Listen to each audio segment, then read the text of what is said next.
대부분의 사람들은 숲을 건강을 지키기 위한 장소, 또 내 건강을 만들기 위한 그런 장소로만 사용을 하는 경우가 많습니다. 네, 당연한 것이죠. 또 이 숲은요, 사람이 주인이 아니라 이곳에 살고 있는 생물, 식물 말고 동물의 경우에는 이 숲이 그들의 집이면서 그들의 터전이고, 그들이 살아가는, 또 대대로 이어서 살아갈 그런 터전이에요. 그러니까 주인은 누구예요? 식물이면서 이 속에 살고 있는 동물인 것입니다. 즉 우리 사람은요, 거주지가 다르잖아요. 그래서 어떻게 돼요? 그렇습니다. 우리는 손님입니다. 남의 집에 온 손님이에요. 숲을 우리가 이렇게 길을 따라서 요만큼 길을 만들어서 다니는 것은 남의 집에 길을 내서 지금 다니는 것과 같은 경우라고 보시면 돼요. 근데 이것을 함부로 훼손을 하고, 요만큼은 내 땅, 요만큼은 네 땅, 이렇게 인간의 욕심이 만들어냈어요. 그래서 그거를 마치 자기 것인 양 그렇게 지금 소유를 하고 있습니다. 하지만 그렇진 않죠. 왜냐하면 원래 사람이 소유하기 이전에 원래 이것은 동물이 주인이었습니다. 그 동물이, 또 곤충이, 그리고 식물이 이 숲의 주인인 셈이죠. 여기 보시는 이 녀석, 이 녀석도 이 숲의 주인인 것입니다.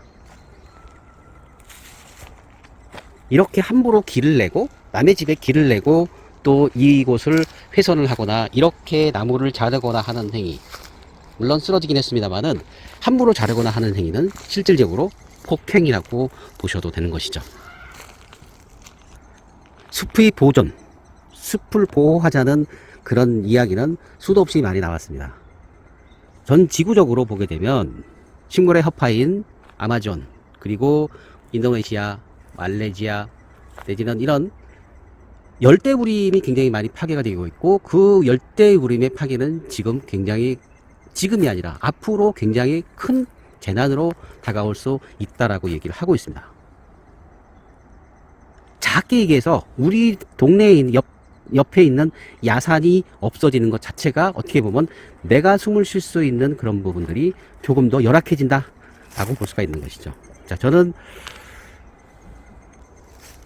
숲과 숲의 생태를 안내하고, 그러니까 지도하고 해설하고 안내해주는 역할을 지금까지 약 20년 동안 해왔습니다. 해오면서 정말 여러 가지로 숲이 인간에게 주는 단점은 없다라는 거를 여실히 느끼고 있어요. 그래서 공부를 많이 했고, 오히려 제 전공은 공학입니다만은 제 공학보다도 더 많이 전공을 했습니다. 그래서 지금은 전공이 어쩌면 이쪽 숲, 산림, 아니면 식물 이쪽이라고 볼 수가 있겠죠. 그래서 대학원까지 진학을 해서 제 나이 50이 넘어서 52에 대학원을 들어가서 대학원 석사를 논문을 쓰고 마치고, 그리고 그 석사를 가지고 산림치유 지도사라는 자격을, 국가 자격을 얻었습니다. 그리고 물론 그 이전에 이미 2007년도에 숲 해설가의 자격을 이미 갖추었고요. 또 그리고 그 뒤로 계속 활동을 해왔습니다. 그러다 보니까 숲이 갖고 있는 어떤 이 이득, 특히 인간에 미치는 어떤 영향, 이런 것들이 굉장히 어떤 때는 가슴이 아프고 어떤 때는 기쁘기도 하고 하는 그런 이 우여곡절을 상당히 많이 봅니다. 실제로 저희 집 쪽에 있는 야산이나 이런 데서도 개발 행위가 많이 이루어지고, 또 있던 것이 사라지면서 약 한 20년 동안 너무나 가슴이 아팠던 그런 일들도 많았습니다. 그리고 저는 공부를 많이 했죠. 거의 20년 동안, 특히 제가 살고 있는 뒷산을 거의 8년 동안을 같은 코스를 제가 매일은 아니지만 거의 매주 제가 가서 관찰을 하고, 또 관찰의 대상이 되는 거는 거의 8년 정도를 항상 똑같은 자리에 똑같은 곳에 가가지고 똑같은 식물을 관찰하는, 그런 그 관찰 대상을 굉장히 여러 개 삼아가지고 식물의 생리나 식물의 생태나 이런 것들에 대해서 공부를 굉장히 많이 했습니다. 그래서 이론적 배경으로도 굉장히 갖추고 있지만 실질적으로 경험적으로도 굉장히 여러 가지 요인이 들어가 있는 그런 경험들을 제가 갖고 있다라고 말씀드리고 싶습니다. 식물이나 숲의 어떤 그런 이론적 배경은 사실상은 책마다 아니면 연구하는 학자들마다 조금씩 다를 수가 있습니다. 그리고 그 다른 것을 가지고 해설을 할 때 내가 경험한 것, 내가 지금까지 경험한 그것을 토대로 하게 되면 그것이 바로 나의 해설이 되는 것이죠. 저는 제가 원테이크로 이렇게 해설을 할 수 있고, 영상도 바로 원테이크로 찍을 수 있고, 어떤 현상을 보면 그 자리에서 바로 10분, 20분 동안 썰을 풀 수 있는 그런 근거는 이론적 배경도 있지만 실질적으로 경험적 배경이 더 크다는 것입니다. 오랫동안 봐왔고, 오랫동안 연구를 해왔고, 오랫동안 기록을 해왔고, 오랫동안 살펴봤기 때문에 충분히 어떤 현상이 어떻게 일어나고, 이론적 배경이 어떻고, 왜 그런지 이유에 대한 설명도 충분히 다 드릴 수 있습니다. 어떤 분들은 그런 얘기를 해요.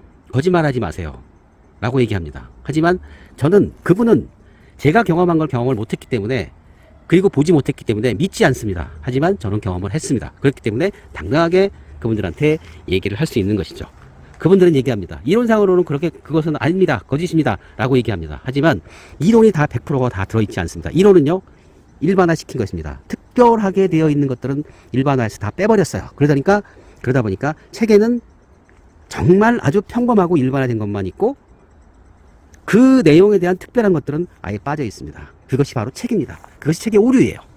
그래서 경험이 얼마나 중요한 부분인지를 저는 뼈저리게 느끼고 있습니다. 그러다 보니 이렇게 지금에 와서야 이제 촬영을 하면서 원테이크로 촬영을 하거든요. 저는 원테이크라는 거는 이제 한번 키고, 저는 휴대폰으로 촬영을 하는데, 휴대폰에 영상을 한번 키면은 자르지 않고 계속 갑니다. 지금도 계속 자르지 않고 계속 가고 있습니다. 근데 중간중간에 잠시 멈춤을 하고 다른 곳에 이동을 해서 그것을 찍고, 다시 누르고 찍고, 잠시 멈춤 찍고, 그 다음에 잠시 멈춤 찍고, 이런 식으로 한꺼번에 한 번에 촬영을 하고 있습니다. 그렇게 가능한 것이 왜 그러냐면요, 어떤 것을 내가 해설을 하겠다라고 마음을 먹게 되면 그것에 대한 내용과 그 다음에 어떤 구성이나 스토리가 머릿속에 쫙 이 마련이 되고, 그것에 대한 키워드가 제 머릿속에 기억이 딱 됩니다. 내용이 많은 경우에는 가끔씩 손바닥에 이렇게 글로, 볼펜으로 적어가지고 제가 그걸 보고서 하는 경우도 있습니다만, 대부분 머릿속에 전체적으로 키워드를 그려놓고, 그리고 나서 해설을 하거나 설명을 진행을 하고 촬영도 같이 진행을 합니다. 그런 방법으로 촬영을 하고 해설을 하는 것입니다. 그래서 어떠한 해설 요청이 와도 저는 자신 있게, 그리고 언제든지 어느 곳에서든지 얼마든지 다 해설을 할 수 있고 또 풀어드릴 수 있는 그런 충분한 능력을 제가 갖고 있다는 것을 이참에 한번 말씀을 드리고 싶어서 영상을 지금 찍었습니다. 제 자랑입니다. 제가 별로 자랑을 하지 않습니다만은 오늘은 충분히 제 자랑을 해봤습니다. 날씨 맑음이었습니다.